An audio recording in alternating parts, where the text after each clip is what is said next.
Voy a compartir también la pantalla para poder validar su asistencia con el pretest. ¿Se observa, por favor, el pretest en el chat? Sí, sí se observa. Gracias. Ya, estoy recibiendo respuestas. Entonces, vamos a comenzar con la presentación de clase. Permítanme compartir. En esta ocasión, vamos a hablar sobre la especialización del tipo cartilaginoso y vamos a hablar también acerca del tejido óseo, por tanto, muscular y sanguíneo. Vamos a verlo un poquito más a fondo en la siguiente clase, cosa que por clase vamos viendo en lo posible una buena cantidad de tejidos, o sea, 2 vamos a cubrir esta semana y 2 vamos a cubrir la siguiente, para que no se saturen mucho con los datos, ¿no? Entonces, el índice para la presentación de hoy va a ser para estos dos tejidos, tejido cartilaginoso, características, las células que componen a este tejido, como viene a ser la diferencia entre condroblastos y condrocitos, ya que estos no son iguales, así que hay que darse bastante cuenta en qué es lo que trata de definir a cada uno. El pericondrio, y así la clasificación también de este tejido cartilaginoso en cartílago hialino, cartílago elástico y cartílago fibroso y fibrocartílago. Por el lado del tejido óseo vamos a encontrar también las características especiales de este tipo, como vienen a ser las células que lo componen, el periósteo. Ya se dan cuenta que acá en tejido cartilaginoso también encuentro una palabra similar, como es pericondrio, ¿no? Pericondrio, periósteo, entre otros, pueden sonar similares, pero solamente un cambio en su estructura como palabra puede ayudarnos, ¿no? A darnos cuenta a qué tipo de tejido realmente pertenece. La matriz extracelular, la matriz ósea en este caso, y luego algunas características especiales de este tejido, como el control hormonal de la resorción ósea, la estructura ósea del hueso compacto y la osificación, ¿no? Que vamos a ver dos tipos, la endocondral y la intramembranosa. Presentando esto, habíamos ya conversado un poco acerca de la clasificación del tejido animal. La primera semana hablamos sobre el tejido epitelial. Para la segunda, el tejido conectivo propiamente dicho, y esta semana, lo que nos corresponde, ¿no? La especialización. En las siguientes vamos a ver a dos tejidos también bastante importantes, mucho más especializados que estos dos primeros, como es el tejido muscular y el tejido nervioso. Tener la base en estos cuatro tejidos nos va a dar la oportunidad de nosotros entender lo que viene a ser todo el conjunto de sistemas que vamos a tocar ya para el bloque finales, ¿no? Si no todavía identificamos la diferencia entre quizás qué es una fibra colágena o qué tipo de colágeno pertenece a cierto tipo de tejido, se nos va a hacer un poco complicado entender a los sistemas, porque estos van a tener que agrupar en uno que otro y van a tener algunas diferencias, quizás en qué tipo de tejido conectivo tenga, qué tipo de tejido epitelial tenga. Entonces, sabiendo algunos conceptos básicos de estos dos primeros tejidos y los dos que vamos a ir aprendiendo con lo que venga del bloque parciales, vamos a entender sistemas. De ahí, bueno, que coloqué, ¿no? Un poquito para poder recordar. Y terminando esta clase, he preparado un Kahoot para poder ver cómo van, ¿no? En cuanto quizás al repaso de estos tres primeros temas. Ahora nos vamos a ir de lleno a lo que es las características generales del tejido conectivo. Vamos a darnos cuenta que este tipo de tejido va a tener una matriz extracelular bastante flexible y firme. ¿Por qué es de esta característica? Bueno, acá lo subrayo. Bien, como este tipo de tejido conectivo tiene bastante colágeno y proteoglicanos, se le da, ¿no? Esa combinación de flexibilidad y firmeza, haciendo que el cartílago soporte muchas cargas y recupere su forma después de alguna compresión. También es avascular, es decir, que no va a tener, ¿no? Vasos sanguíneos, pero sí se va a nutrir por difusión. En cuanto al recubrimiento epitelial, habíamos mencionado, ¿no? Un poco del cartílago en el primer tema. Habíamos dicho que este no pertenecía al tejido conectivo. Entonces, si no está el tejido epitelial recubriéndolo, ¿qué protege al tejido conectivo? Ahí entra la palabra pericondrio. El pericondrio, vamos a explicarlo en la siguiente lámina, pero quiero que se den cuenta que es, en este caso, la estructura que va a proteger al tejido cartilaginoso. Y aparte de protegerlo, también le va a dar ciertas funcionalidades. Las células que van a estar presentes en este tipo de tejido van a ser los condroblastos y los condrocitos. La diferencia, muy clara, lo vamos a ver también en la siguiente lámina. Y bien, esta parte de crecimiento del cartílago es para darnos cuenta un poco de que en el momento en que nosotros estuvimos, ¿no? Dentro del vientre de mamá, o bueno, como embriones, hemos tenido un cierto tipo de crecimiento de nuestras estructuras. Y esto me refiero a los miembros superior, miembro inferior.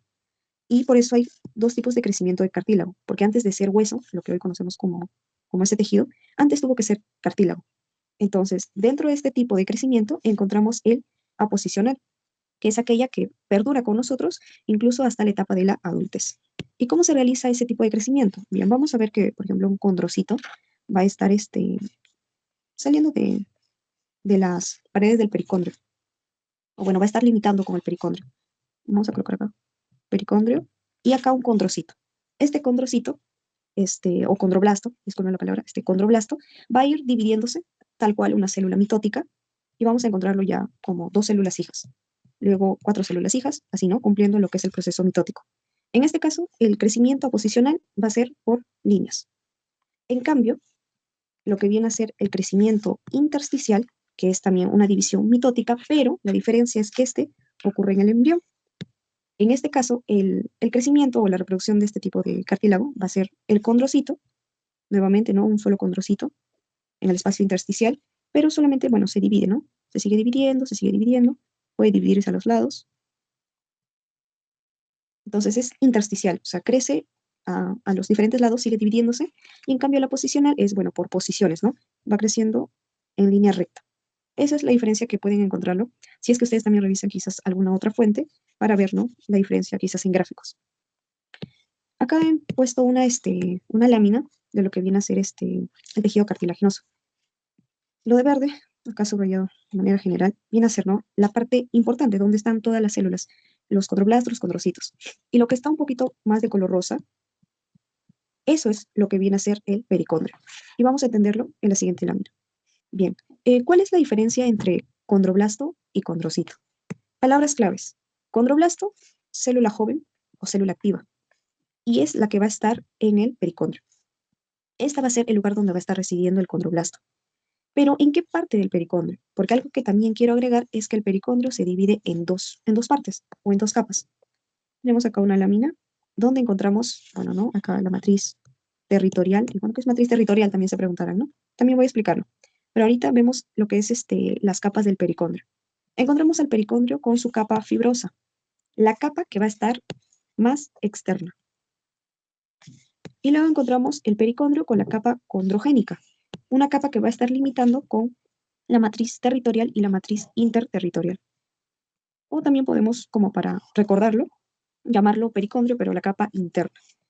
Entonces, ¿qué encontramos acá? En esta capa, en la capa condrogénica, donde encontramos la proliferación de los condroblastos. Y también vamos a encontrar en el pericondrio una zona contenida por vasos sanguíneos. Entonces, no son vasos sanguíneos del tejido conectivo, es vasos sanguíneos del pericondrio, de esa capa externa. ¿Y cuál es la función de los condroblastos? Al ser células activas y jóvenes, van a formar su propia matriz cartilaginosa. Quédense con esta idea. Forma matriz cartilaginosa. Entonces, si yo tengo un condroblasto, ahí, ¿no? Pintado, va a estar irradiando, si lo podríamos llamar así, matriz extracelular, porque lo está produciendo, ¿no? Y no se lo va a guardar, va a tener que expulsarlo al interperio.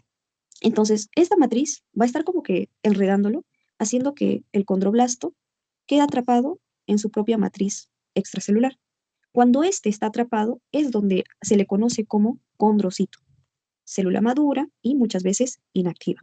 Entonces, muy aparte también de que condroblasto es llamado ya condrocito por ser atrapado por su matriz extracelular, el espacio que ocupa, así es que, por ejemplo, yo con una pinza saco al condrocito, voy a encontrar un espacio hueco.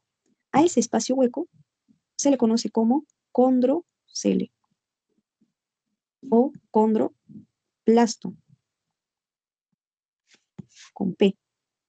Entonces ya vamos adquiriendo, ¿no? Cuatro términos. Condroblasto, célula activa.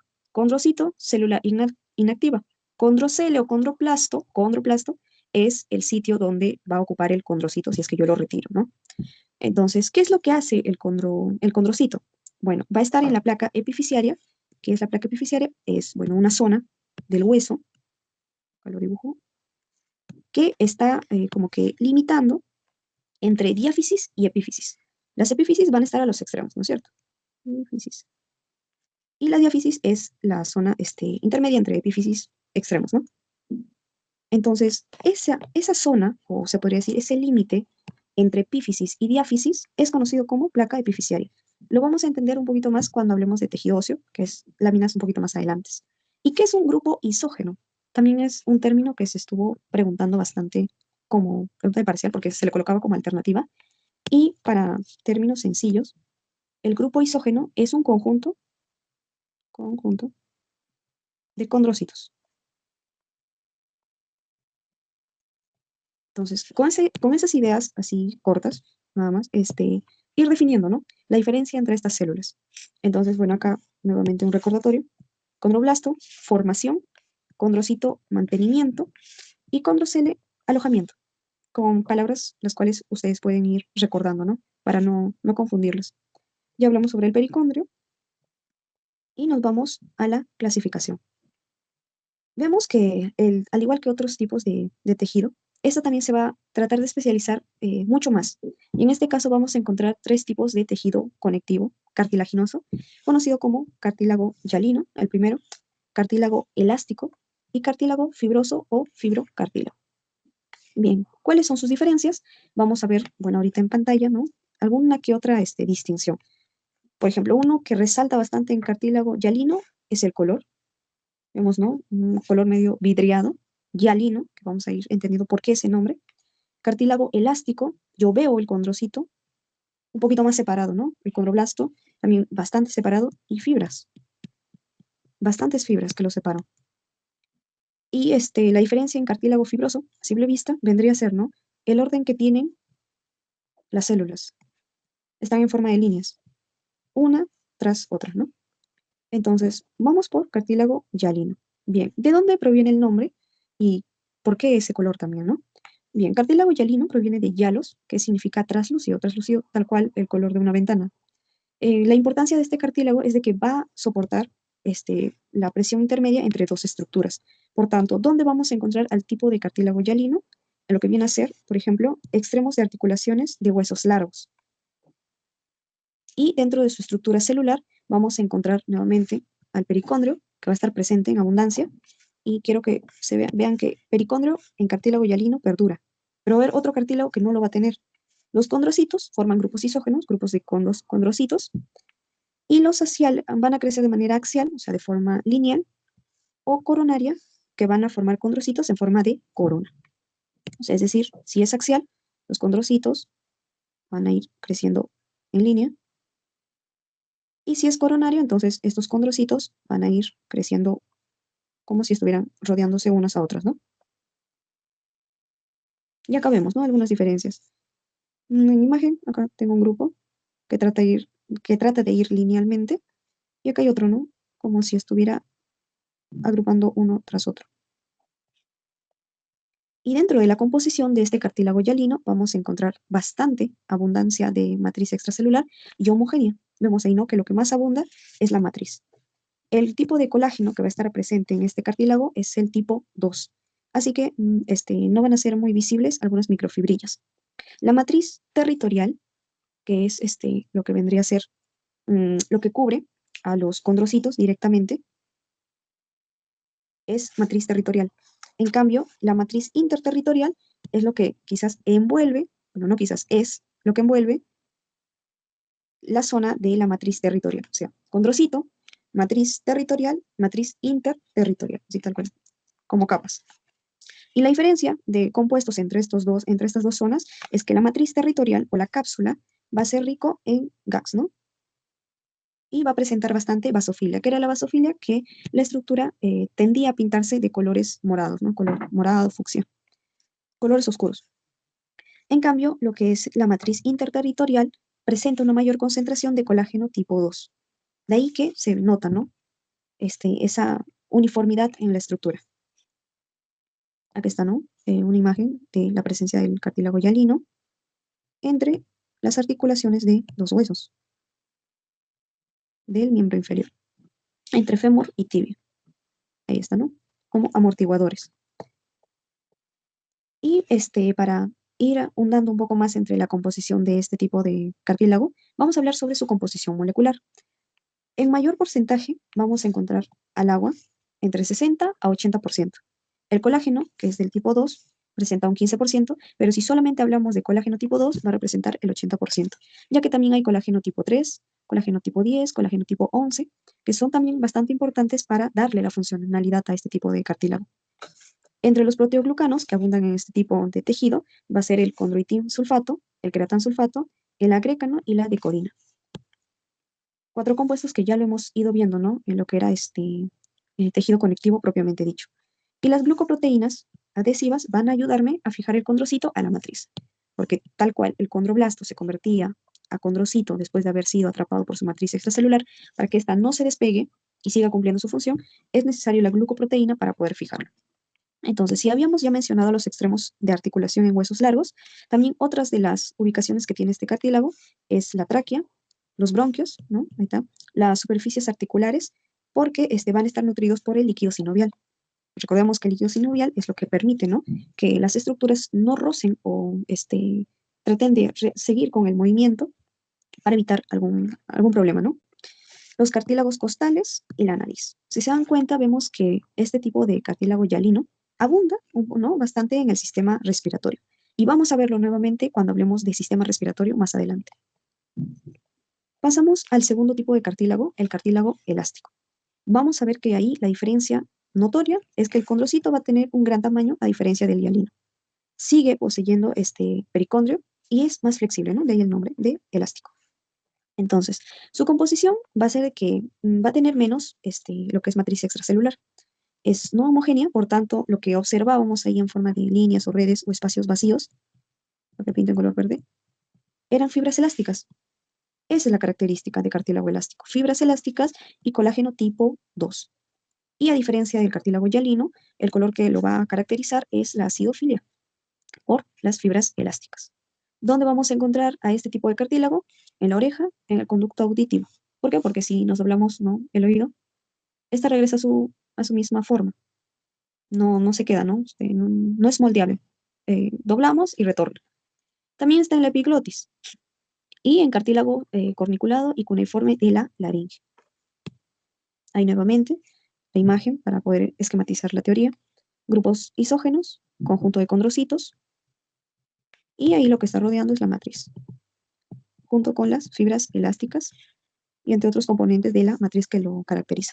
Vemos también el gran tamaño de los condrocitos y las fibras, ¿no? Cartílago fibroso o también conocido como fibrocartílago. Acá viene la primera diferencia con los otros dos tipos de cartílago. Este no tiene pericondrio, es decir, no va a haber algo que lo esté protegiendo. Y la matriz es escasa. Pero lo que sí vamos a encontrar son fibras colágenas tipo 1. ¿Qué eran las fibras colágenas? Aquellas que mantenían el orden, ¿no? Haciendo que estos condrocitos se vean en forma lineal. Lo que permite que estas estén así ordenadas es la presencia de las fibras colágenas de tipo 1. Algunas características que va a tener este fibrocartílago es de manera intermedia, así que va a ser bastante flexible, como el cartílago hialino, y no tan modelado, ¿no? O bueno, conocido como tejido conectivo denso modelado, de parte de lo que es la fibra elástica. Entonces va a tener características tanto del cartílago hialino como del cartílago elástico. Y es bastante resistente a la tensión. ¿Dónde vamos a encontrar a este cartílago? La teoría también no lo profundiza mucho tampoco, pero sí resalta su ubicación. Y esto es lo que sí vino en el parcial. Y le gusta bastante preguntar a la universidad acerca de su ubicación. Vamos a encontrarlo en los discos intervertebrales, ¿no? Acá por ejemplo, acá en las vértebras lumbares, permite que estas no choquen y tengan un espacio detrás de cada una de ellas. La sínfisis del pubis, ¿no? Acá esa pequeña como gomilla transparente que une a los coxales, el disco articular y algunas inserciones de tendón y ligamento. Entonces, pasamos con lo que es el tejido conectivo especializado tipo óseo. Tejido conectivo especializado cartilaginoso es más amable de revisarlo porque no se profundiza mucho. Quizás del segundo, o bueno, del tercer tema o tercera semana, el que sí trata, ¿no?, de rebuscarle algunas preguntas es el tejido conectivo óseo. Entonces, ¿por qué es también un poquito preguntado? Por la facilidad de confundir los términos que presenta esta parte. Y ahí vamos a revisarlo.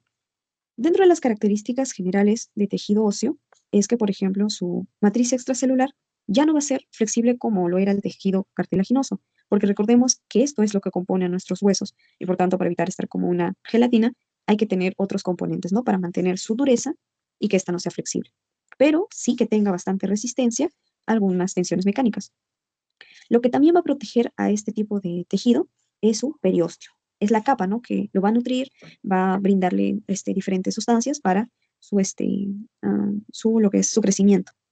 ¿Y qué es el periósteo? Es un tipo de tejido conectivo que va a estar rodeando, en este caso, por ejemplo, acá el hueso, y lo que lo va a mantener nutrido.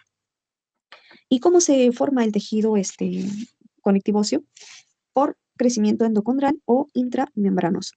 Tres de las funciones básicas de este tipo de tejido es el soporte, ya que va a estar albergando muchas de nuestras estructuras, órganos importantes, órganos vitales, la protección y la locomoción, ¿no? Lo que nos permite a nosotros trasladarnos de un lado a otro. Algunas de las células que vamos a ver en este capítulo son los osteoblastos, los osteocitos, osteoclastos, algunas células osteoprogenitoras y células de revestimiento óseo. De ahí que todos empiezan con osteo, pero ahí viene, ¿no?, la diferencia, que es un osteoblasto, un osteocito o un osteoclasto.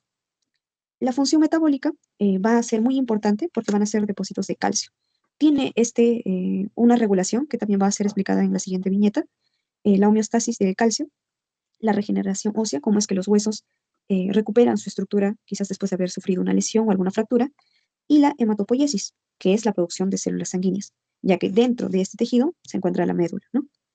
Y dentro de médula van a ir trabajando también, ¿no?, otras células bastante importantes del tejido sanguíneo que vamos a verlo la siguiente semana. Comenzamos describiendo al periósteo y su composición. Como habíamos mencionado, es la parte que cubre la zona externa del hueso y lo que le permite nutrirse, irrigar para que éste pueda seguir trabajando correctamente. Y va a presentar dos capas. Una capa externa, fibrosa, y la capa interna, que es la osteógena. Esta capa es la que va a tener a las células trabajando. ¿Y qué es el endostio? ¿Ok? Yari, me dijiste, el periósteo es la capa superficial, lo que cubre a todo el hueso. ¿Pero qué es el endostio?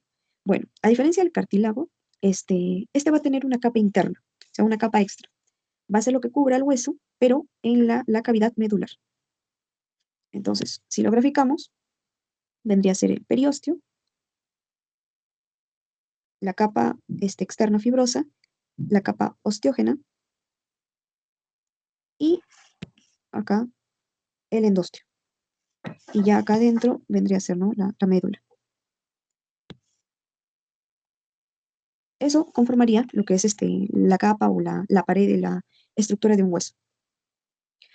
Dentro de la composición de su matriz extracelular u ósea, vamos a encontrar dos componentes: los componentes inorgánicos y los componentes orgánicos. En porcentaje, el que abunda más es el componente inorgánico con un 65% y el componente orgánico con un 33%. La diferencia en los componentes que cada una agrupa. Como elemento inorgánico, vamos a encontrar, ¿no?, elementos de la tabla como es el calcio, el fósforo, y dentro del fósforo vamos a encontrar, ¿no?, un elemento importante que es conocido como cristales de hidroxiapatita. Tomen muy en cuenta este elemento, porque va a tener una función especial. El bicarbonato, el citrato de magnesio, el sodio y el potasio. Y como componente orgánico vamos a encontrar al colágeno, que debe abundar bastante en de este tipo de tejido, es el colágeno tipo 1. ¿En cuánto por ciento? En 90%. También vamos a encontrar colágeno tipo 5, pero es muy poca cantidad. Lo que abunda más es el tipo 1. Colágeno 3, 11 y 13. Dentro de las glucoproteínas vamos a encontrar a componentes como la osteocalcina, que va a tener también una bastante participación en la regulación de calcio, la cialoproteína ósea y proteoglucanos, que es el condroitín 4 sulfato, condroitín 6 sulfato y queratán 6 sulfato. Entonces, estos tres tienen que ver, ¿no?, también bastante en lo que es la dureza de este tipo de tejido. Estas dos viñetas que coloqué en color amarillo son lo que resalta, en este caso, la PPT de la teoría. ¿Por qué? Debido a las funciones que van a cumplir. Por ejemplo, yo al unir hidroxiapatita y colágeno tipo 1, le estoy otorgando a este tejido la función de cumplir su dureza y su resistencia. Por otro lado, si yo tengo lo que son glucoproteínas como la osteocalcina y la cialoproteína, y estas al unirse al calcio, se va a promover su osificación. Estas dos me permiten a mí que el tejido cumpla su función de seguir creciendo, ¿no? Y en cambio, la hidroxiapatita y el colágeno 1, de que este hueso no sea frágil, que no se rompa y que, bueno, mantenga su resistencia. Dentro de las células, dos de las que vamos a hablar primero, es, bueno, ¿no?, la célula osteoprogenitora, que vamos a encontrarlo tanto en periósteo y en el endostio, capa interna y capa externa. Dentro de ellas también vamos a encontrar o se va a diferenciar al osteoblasto. ¿Qué era el osteoblasto? Bueno, va a ser el osteoblasto el encargado de lo que es en este caso, fabricar o construir lo que es el material para este tejido. Y gracias al factor de crecimiento transformador beta y la proteína morfogénica, es que los osteoblastos se van diferenciando y se convierten en osteocitos. ¿Y a partir de qué provienen estos osteoblastos? Bueno, en este caso, una célula osteoprogenitora va a ser a través de la célula mesenquimal. La semana pasada conversamos que este tipo de células eran bastante multipotenciales, ¿no? Tenían la facilidad de convertirse en diferentes tipos de célula. En este caso, la célula mesenquimal también puede convertirse en una célula osteoprogenitora y luego esta osteoprogenitora convertirse en lo que se conoce, ¿no? Como osteoblasto y cumplir de esa manera su función. Por otro lado, la célula de revestimiento óseo, que vemos acá de color rosado, es simplemente aquella que tapiza el hueso, que va a actuar, ¿no? Como una pequeña alfombra y va a estar dentro del periósteo y el endosteo. Dos de las siguientes células también que abarcan este tema es el osteoblasto y el osteoclasto. Encontramos acá la formación de hueso, que es la primera función que cumple el osteoblasto, y este va a estar representado en una lámina histológica por un color basófilo. Su citoplasma va a verse de color con tonos más oscuros. Ahí vamos a encontrar lo que viene a ser importantes componentes dentro de la matriz extracelular que se conocen como proteínas, como está la osteocalcina, que es aquella que promueve la mineralización. También encontramos a la cialoproteína ósea, que es la encargada de facilitar la adhesión celular.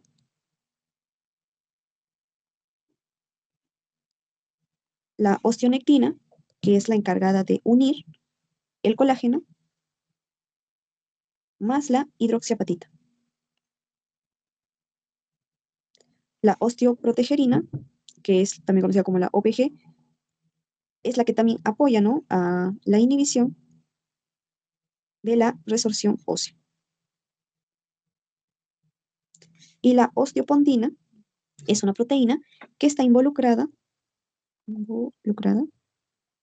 en el sellado de osteoclastos.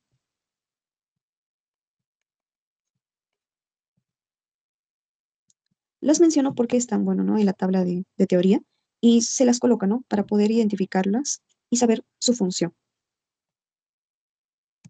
¿De qué se encarga el osteoblasto? Ya habíamos visto que, bueno, es el encargado de la formación de hueso, pero va a tener, ¿no?, un control de diferenciación gracias a proteínas morfogénicas del hueso como la BMP y el factor transformante de crecimiento beta, es las que activan, ¿no?, a este osteoblasto. Y lo importante también dentro de estas células es que van a tener receptores para parotormona. Esta parotormona le va a mandar señales para producir la estimulación y crecimiento de los osteoclastos. ¿Qué son los osteoclastos? Hay que acá mencionarlos.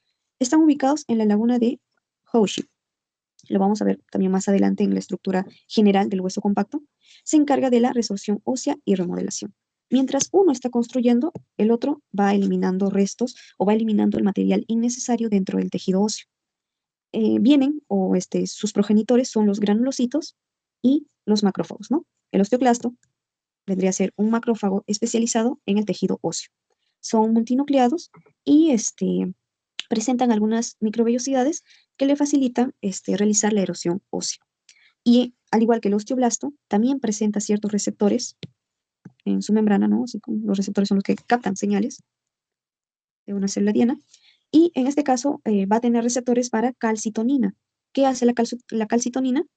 Le da señales para inhibir la resorción ósea, para que le diga, no, tranquilo, ya se ha terminado el proceso de destrucción del tejido óseo, entonces vamos a realizar otro proceso. Y vemos acá al osteocito, que viene a ser el osteoblasto, o bueno, la célula constructora, pero madura. ¿De qué se va a encargar el osteocito? De mantener la matriz ósea. Entonces, hasta acá, el osteoblasto, el osteoclasto y el osteocito tienen, ¿no?, como que primos dentro del cartílago, bueno, dentro del tejido cartilaginoso. Ahí hablábamos del condroblasto, del condroclasto y del condrocito. Y acá solamente cambia, ¿no?, un poco la estructura de la palabra, aumentándole el osteo. Osteoblasto, osteoclasto y osteocito. Entonces, condro de cartílago y osteo del tejido óseo. ¿Dónde van a estar estos osteocitos? Tiene que tener una casita, obviamente, ¿no?, para que puedan estar fijados. Esto se lo conoce como osteoplasto o osteocele. Entonces ahí solamente cambia el osteo. Se va a nutrir a través de los canalículos. ¿Qué son los canalículos? Son como pequeños canales o túneles donde se extienden hasta las lagunas. O sea, las lagunas son como, bueno, acá no se nota. Bueno, acá. Vemos toda la estructura, ¿no? Del osteocito. Está sentado sobre algo. ¿Qué es ese algo? Bueno, acá vamos a pintarlo de color verde. Ah, bueno, mucho. El borde, nada más. El osteocele. El lugar que ocupa el osteocito dentro de la estructura del tejido óseo.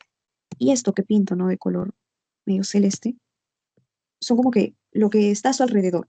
Esas son conocidas como lagunas, que van a estar siendo parte también de la matriz ósea calcificada.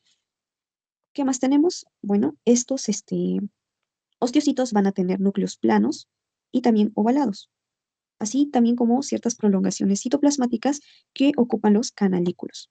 Mencioné que los canalículos eran como pequeños túneles por donde van a salir esas prolongaciones citoplasmáticas, como donde colocan, ¿no?, sus manitos para poder unirse a otros osteocitos y mantener la estructura del tejido óseo. Entonces, sí, lo vemos por acá. Lo voy a señalar de color verde. Estos son los osteocitos. Este es un corte, ahí, ¿no?, de lo que es el hueso, una parte del hueso, y ahí encontramos la laguna rodeándolo al osteocito, y esto que vemos así en forma de telarañas o de ramitas, son sus prolongaciones. ¿Y dónde están pegadas sus prolongaciones? Son los canalículos, puentes que los unen a otros osteocitos. ¿Y qué es lo que va a mantener unidas dos osteocitos? Son conocidas como uniones comunicantes, algo también bastante importante dentro del tejido epitelial, ¿no? Si nos acordamos, ¿no?, de la unión oclusiva, unión estrecha, uniones gap. En este caso, dentro de las uniones comunicantes, o también conocidas como uniones gap, se permiten, ¿no?, formar túneles. Nos acordamos, las uniones gap eran como pétalos de una flor que permitían el paso de iones o ciertos nutrientes de una célula a otra célula. Entonces, ¿qué le permite a esta unión? Mantener su nutrición y su mantenimiento. Vemos acá esta parte del control hormonal de la homeostasis del calcio. Bien, para que se mantenga lo que es la construcción y la destrucción del tejido conectivo de manera constante, hay que utilizar ciertas señales dentro de nuestro organismo. Y en este caso, los que van a actuar son, ¿no?, la hormona paratormona y también la calcitonina. Bien, ¿cuándo actúa la paratormona? Acá lo voy a escribir, hipocalcemia. En un caso de hipocalcemia, en el momento en el que nuestro organismo esté recibiendo señales de que tenemos poco calcio en la sangre, entonces va a ser la hormona paratormona la encargada de estimular primero a los osteoblastos. Vamos acá a poner una señal. La paratormona que es liberada va a ser una primera señal para los osteoblastos. Se les comunica a estos, ¿no?, a los constructores, para que empiecen a comunicarse después con los osteoclastos. Y sean los osteoclastos los que realicen la resorción ósea, y de esta manera, bueno, al romper, ¿no?, poco de hueso, se libere calcio, y de esta manera ese calcio pueda llegar, ¿no?, a nuestro organismo y aumentar esos niveles de calcio que nos faltan. Por otro lado, la calcitonina va a cumplir la función contraria. En este caso, ya no va a actuar primero sobre los osteoblastos, sino directamente se va a ir donde los osteoclastos y le va a decir, detente, ya deja de estar realizando la resorción ósea porque tenemos demasiada cantidad de calcio en la sangre. Entonces, ¿en qué casos se activa la calcitonina? En hipercalcemia.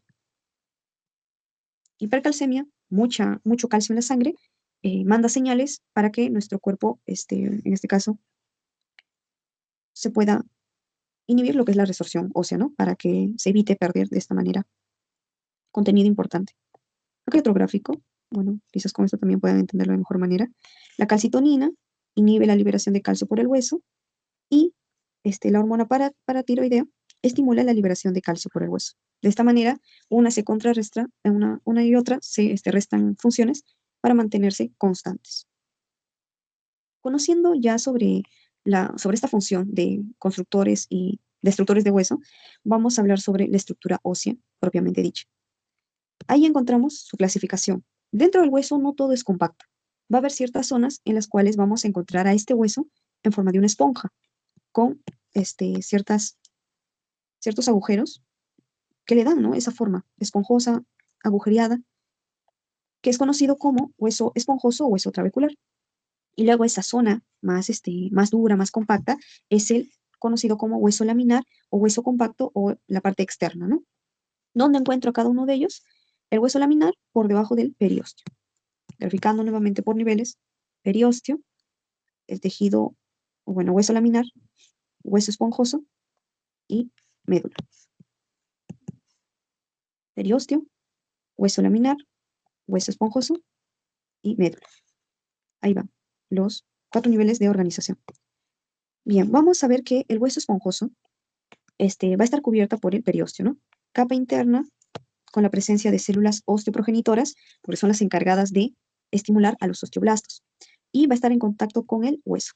En cambio, la capa externa va a estar con abundantes vasos sanguíneos y fibras de Sharpey. ¿Qué son las fibras de Sharpey? Son aquellas que mantienen la estructura del hueso, uniendo estructura a estructura, o manteniendo unidas las fibras colágenas gruesas.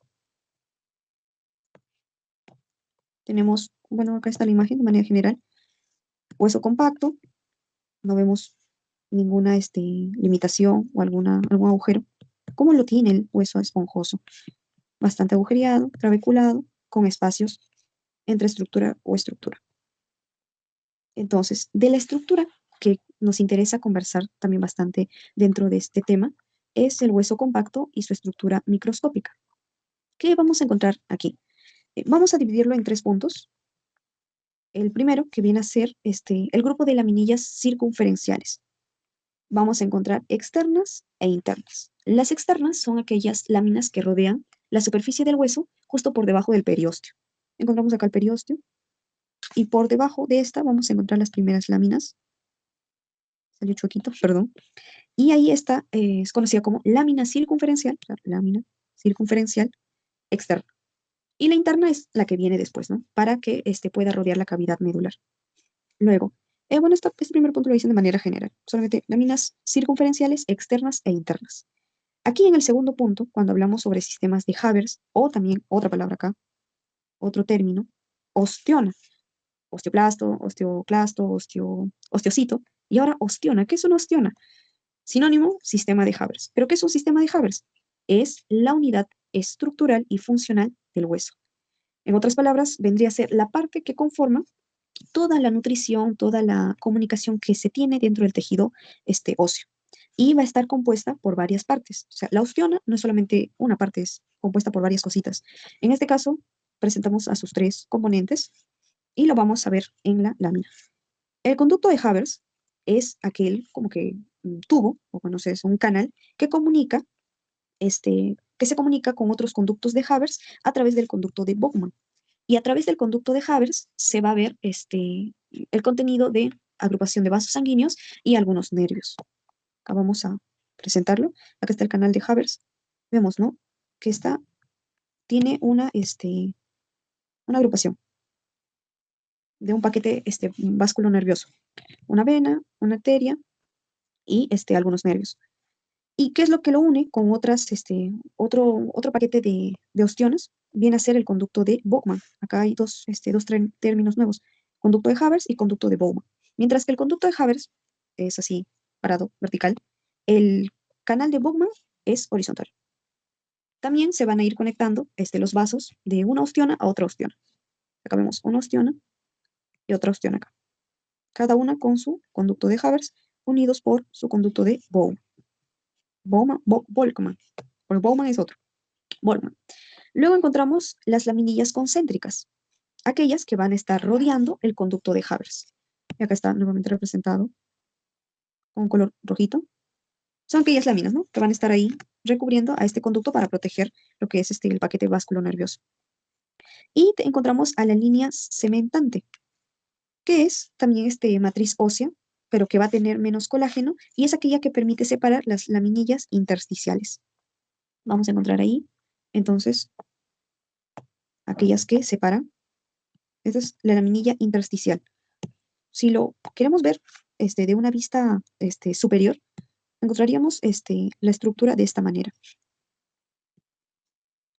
Un conducto, o bueno, una ostiona, otra ostiona, unidos por el conducto de Volkmann, y cubriéndolas a cada una de ellas, estaríamos encontrando las laminillas concéntricas, ¿no?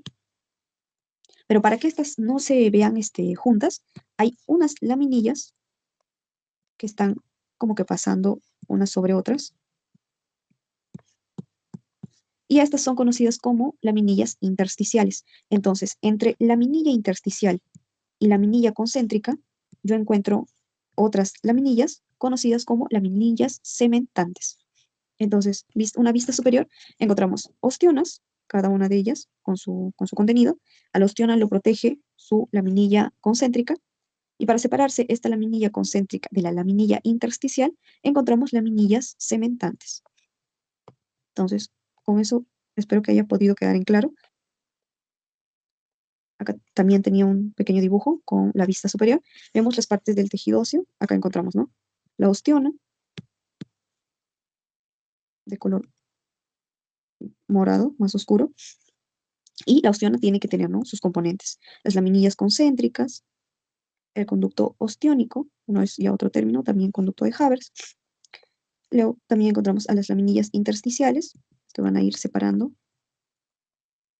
a con otro. Y otras estructuras que vienen ya a ser parte del hueso esponjoso. En esta parte de la teoría, solamente a nosotros se nos toca profundizar bastante en el hueso compacto, no tanto en el hueso esponjoso.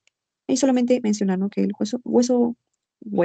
claro, hueso esponjoso va a tener bastante presencia de trabéculas, porque es lo que le da la característica. Otro dibujito, ¿no?, donde quería que ustedes lo revisen cuando envíen la PPT y puedan ir identificando.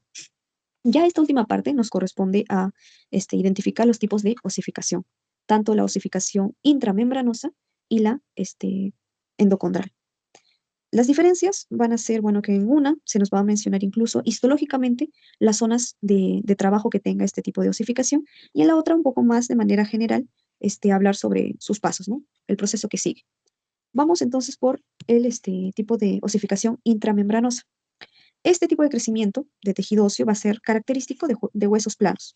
Por ejemplo, la clavícula, el maxilar inferior, ¿no?, huesos del cráneo, que son placas, ¿no?, que están unidas por suturas, pero que tienen la forma plana, ¿no?, una forma plana.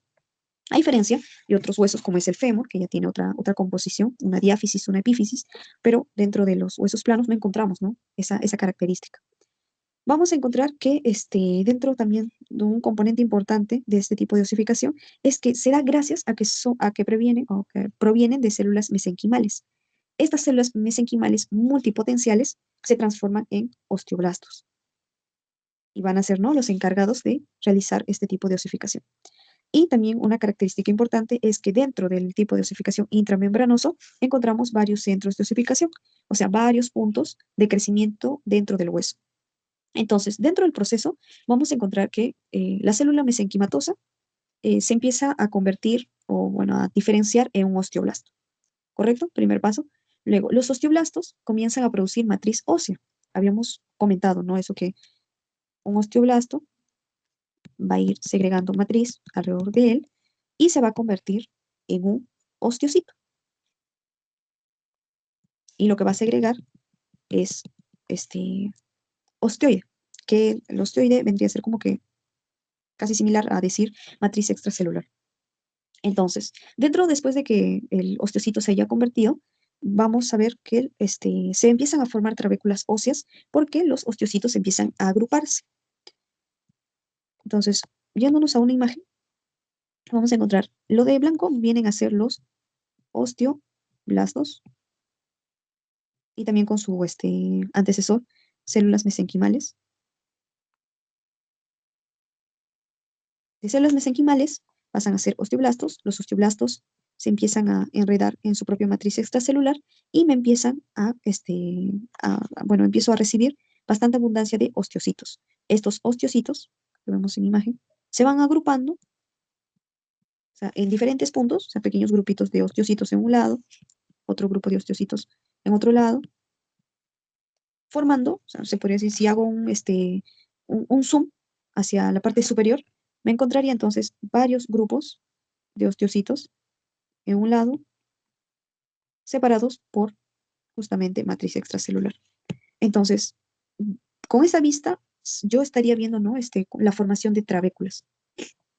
Entonces, todos aquellos, a todos aquellos osteoblastos que se convirtieron en osteocitos y después de osteocitos pasaron a trabéculas óseas, me forman el hueso esponjoso.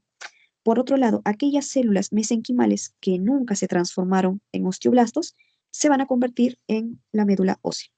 Entonces, recapitulando, célula mesenquimal pasa a osteoblasto, osteoblasto pasa a osteocito porque se queda atrapado en la matriz extracelular, de osteocito se agrupa en diferentes grupos, ¿no? A lo largo de lo que es la matriz y empieza a formarme las trabéculas, ¿no? Se van juntando, se van fusionando y por crecimiento forman ese hueso trabeculado, ¿no?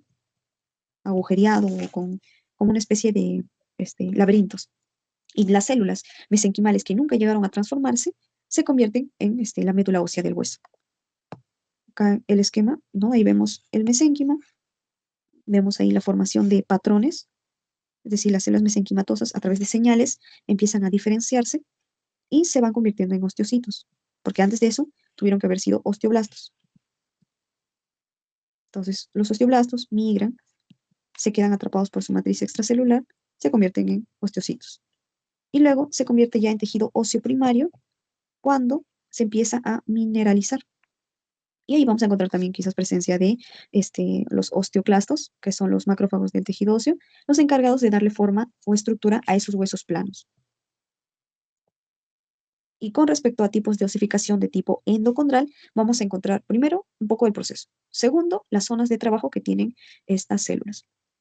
Antes de pasar a ser un hueso totalmente dentro de un ser vivo, primero se tuvo un modelo de cartílago hialino.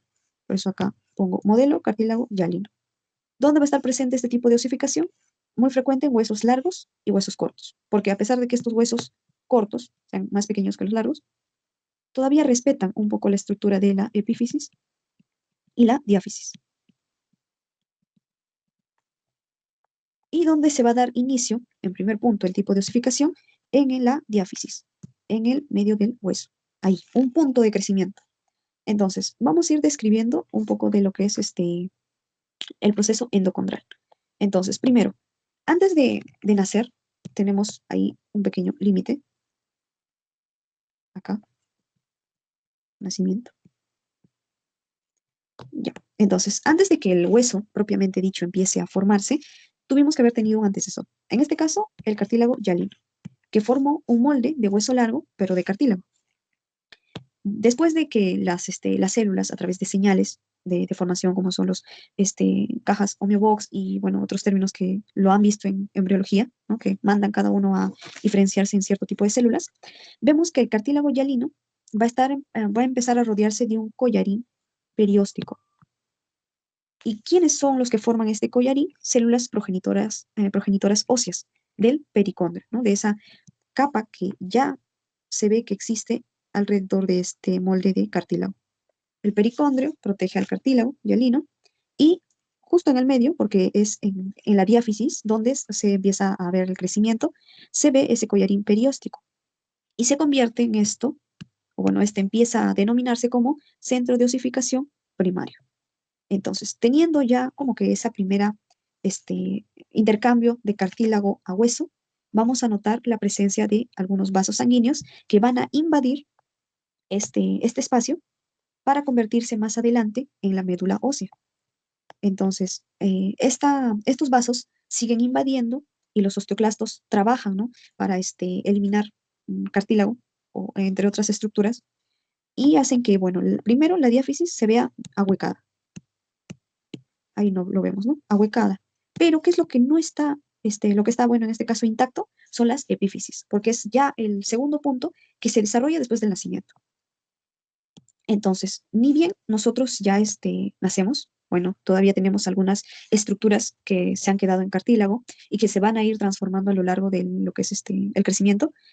Vamos a notar un segundo punto de crecimiento en las epífisis. Si el primero era centro de osificación primario, este es conocido como centro de osificación secundario. Centro de osificación secundario.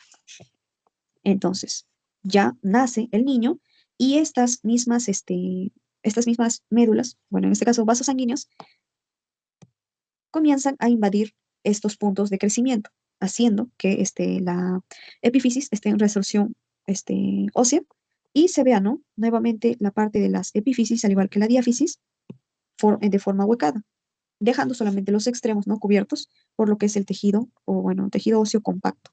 Y lo de adentro sea tejido óseo esponjoso.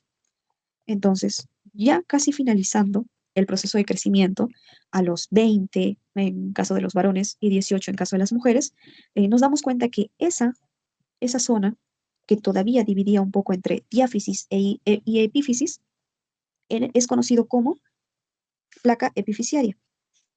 Entonces, lo mencioné al principio de toda la teoría, encontrábamos la epífisis y la diáfisis. Estas era zonificada, cada una de un lado, por la placa epifisiaria.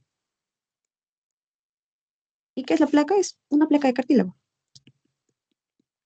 que con el pasar de los años, cumpliendo más o menos entre los 20 o 18 años, esta placa se empieza a también a quitar, se empieza a consumir este cartílago y hace que tengamos por fin el hueso adulto.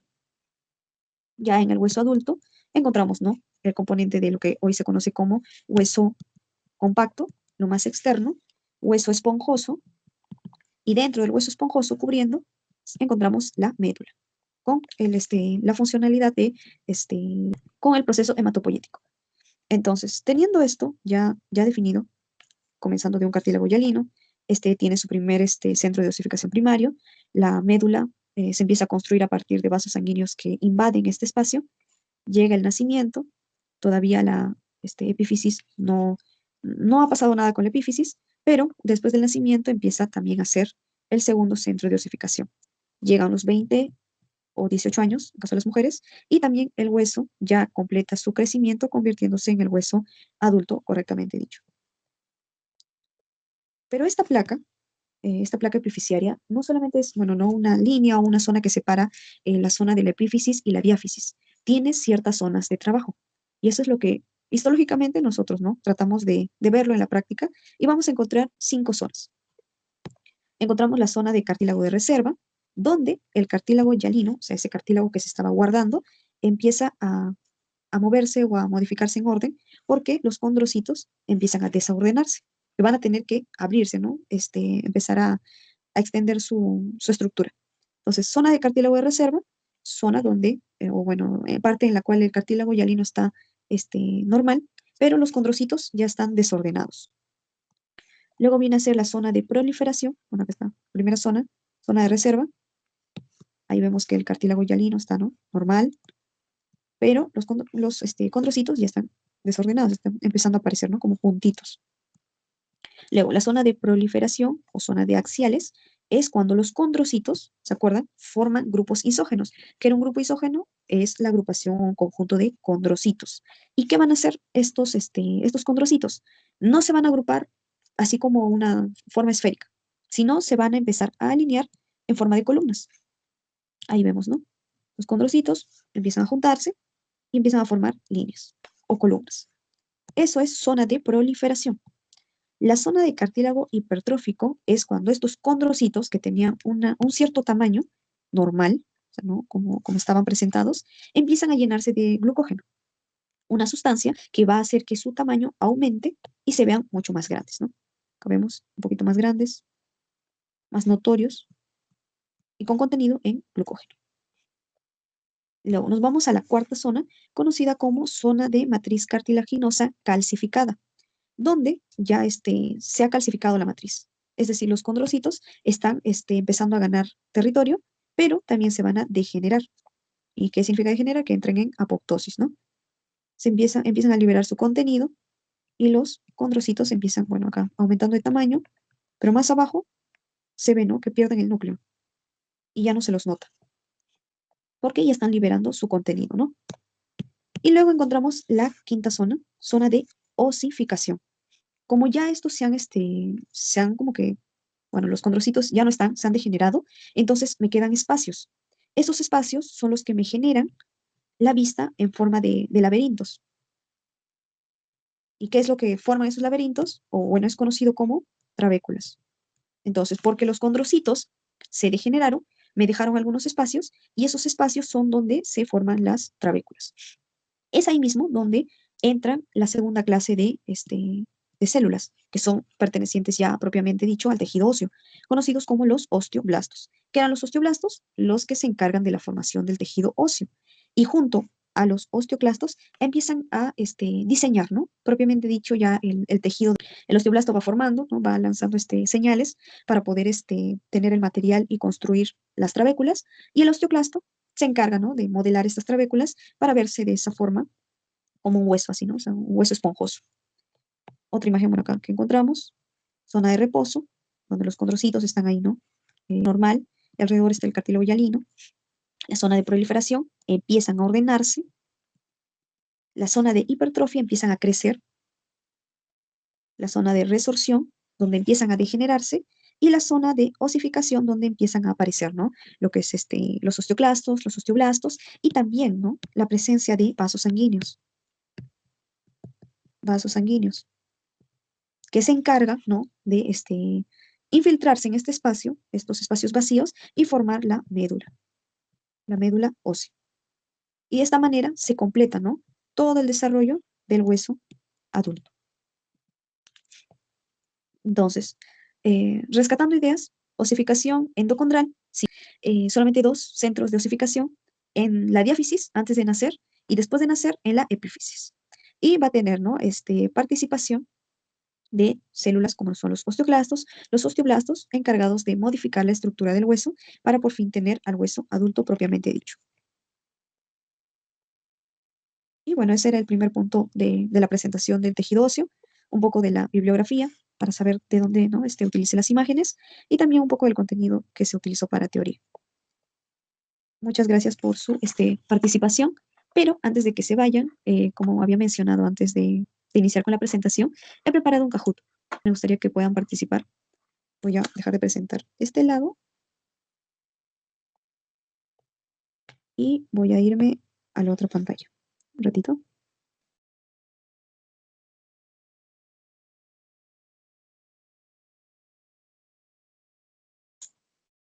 Ya, estoy colocando en pantalla el Kahoot.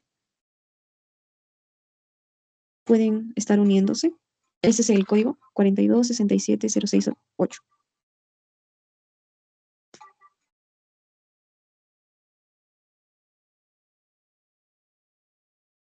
Código por el grupo.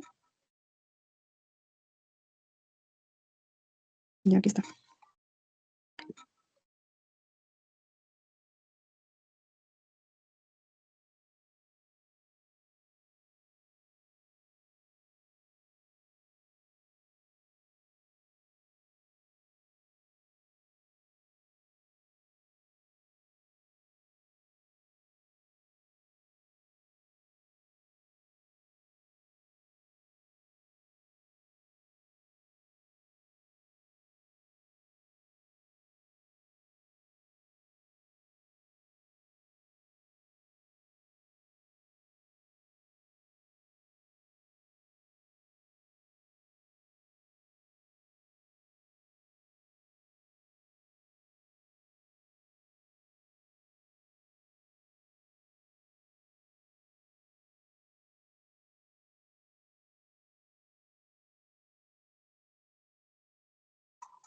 Bueno, estaba explicando.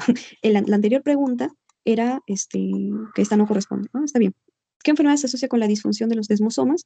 Habíamos hablado, ¿no? Que el pénfigo va a ser cuando estas carezcan, ¿no? En lo que es la unión del epitelio, del tejido epitelial.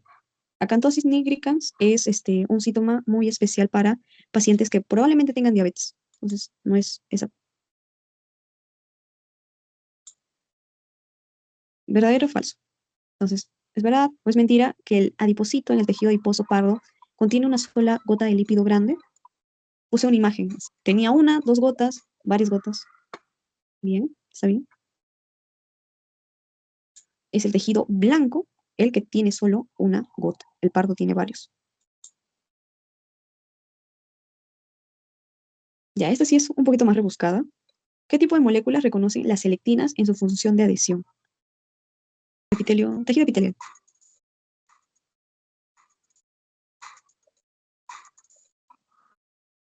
Ya, no, chicos, lípidos, no, no tenía nada que ver con la teoría. Entonces, pueden chequearlo nuevamente si es que tienen alguna duda. ¿Qué estructura se encuentra en la base de las microvellosidades y ayuda a anclarlas? Para que la microvellosidad no salga volando.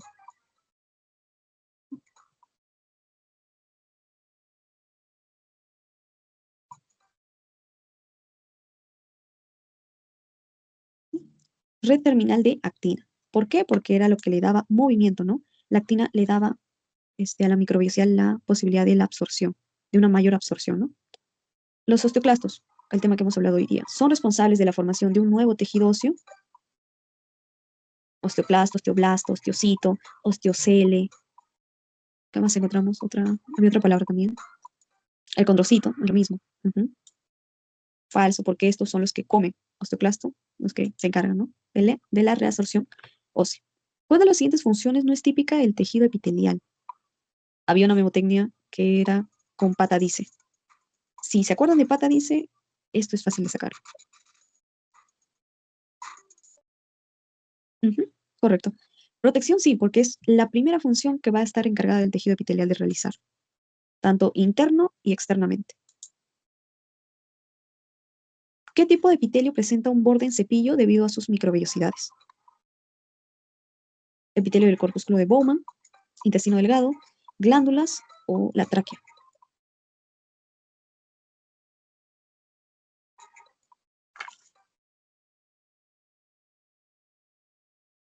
¿Mm? Epitelio del intestino delgado. Es correcto. ¿Por qué? Porque es justamente el órgano que se encarga de absorber, ¿no?, todos los nutrientes. Otra pregunta del tema de hoy. ¿Los osteocitos son osteoblastos que han quedado atrapados en la matriz ósea?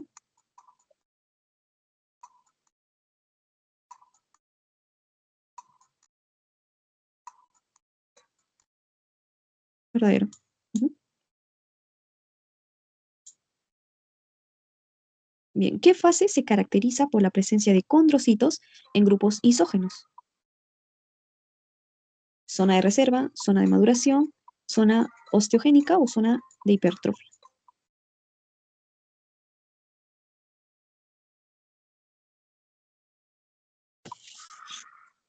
Ujú, zona de reserva. Zona de maduración cuando empiezan solamente a crecer. O sea, esta es la primera zona. Pero cuando están en reserva es porque se están empezando a juntar en grupos isógenos. Si tienen alguna duda, solamente lo escriben por mi chat o por el grupo. Las fibras elásticas son visibles con tinciones comunes como la hematocilina eosina, fibras elásticas. En la segunda semana también hablamos acerca de con qué podíamos verlos en el microscopio.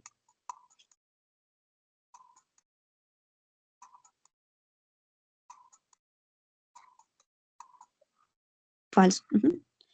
Hematocilina eosina para fibras colágenas, muy común para poder utilizarlo, pero fibras elásticas tenían otro. ¿En qué zona de la osificación endocondral los condrocitos se dividen y forman columnas? Ahí descarten, se puede ir descartando. Proliferación. Muy bien, chicos. Ok, nos faltan 4. ¿Qué tipo de selectina se expresa en las células endoteliales durante la inflamación? También había un truco en la letra para poder identificar dónde estaba. Si era L, era cierta estructura. Si era E, otra. Si era P, también había otra estructura. Y G, había. E de selectinas. Ajá. E venía de células endoteliales. La G no existe. La L y P también eran correspondientes a ese tipo de tejido, pero no epitelial. Las GAGs, las glicoproteínas, son responsables de la elasticidad del tejido conectivo. Lean bien, ¿son responsables de la elasticidad del tejido conectivo? ¿O qué son?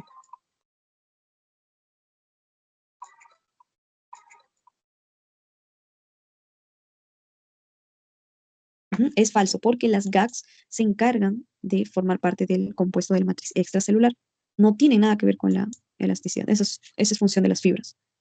¿Qué tipo de colágeno es el principal componente de la membrana basal? También hablamos sobre los tipos de colágeno. Colágeno tipo 1, 2, 3, 4. Había una, solo que estaba en membrana basal. Ni para ver toda la lista de tipos de colágeno. La tipo 4. La 1, no, descarte. La 2, mucho menos, porque esa se encuentra en lo que es tejido conectivo. ¿Qué estructura rodea a los pericitos? Aquellas que parecían en forma de arañitas.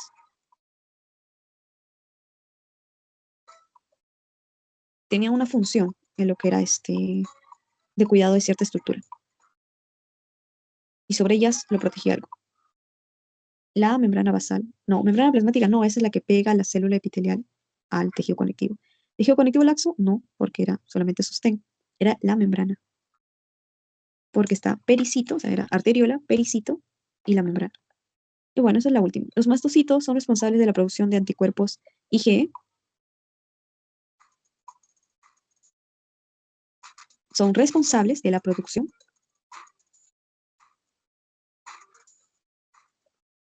Falso. Falso, chicos, porque, o sea, sí tiene que ver algo con los anticuerpos IgG, pero son receptores. O sea, los mastocitos tienen receptores para este tipo de anticuerpos, pero no son los encargados de producirlos.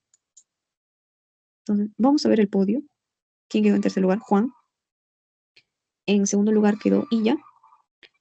Y en primer lugar quedó, no sé quién es la carita feliz, pero felicitaciones. Era Ricardo. Bien, Ricardo, está repasando. No se vayan, voy a compartir el post-test. El pretest, post-test. Ya. Ok, lo comparto por acá. Ok, ya está. Lo llenan, son las mismas preguntas del pretest, pero ya aclarando, ¿no? Algunas dudas, alguna que haya tenido quizás al inicio de la teoría. Entonces, espero que les haya gustado la presentación del día de hoy. Nos vemos la siguiente semana para ver tejido sanguíneo y tejido muscular. Estos van a tener que trabajar bastante porque para sistemas lo vamos a revisar de nuevo, ¿no? Por ejemplo, para sistema cardiovascular. Entonces, si tienen alguna duda, me la consultan. Voy a dejar de grabar.